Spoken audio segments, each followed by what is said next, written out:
Менің жасым 73-те давление емдейсіз бе дейді. Давлениені бірнеше себептері бар. Қараңыз, давлениені көп жерде айтылмайтын бір нәрсені айтайын сіздерге. Мына 6-7 омыртқаның арасынан жүрек қан тамыры шығады.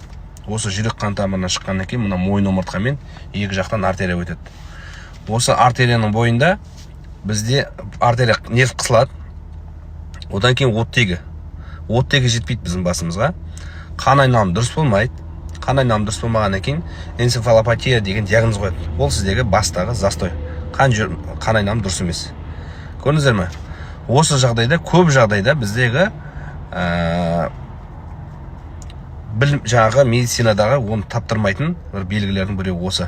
Шейный остеохондроз деп береді. Мынау бірінші атлант омыртқа қисайған кезде, бірінші омыртқа қисайған жағдайда көбіне давление көтеріледі.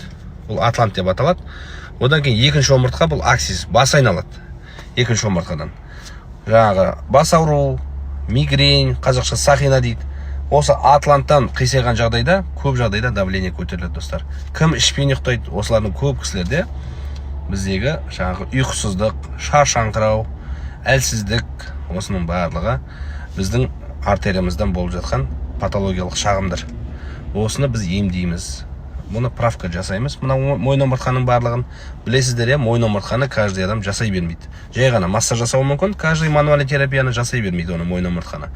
Мойын омыртқаны біз орнына қойып саламыз. Сол кезде шейный остеохондроз, жаңағы бас айналу, одан кейін әлсіздік, осы бас ауруыңыз, оны бірге емдейміз. Костоправ Мұхтар, әр қалада қабылдаймыз. Номерім 702-712-30-68 номеріне хабарлассаңыздар болады.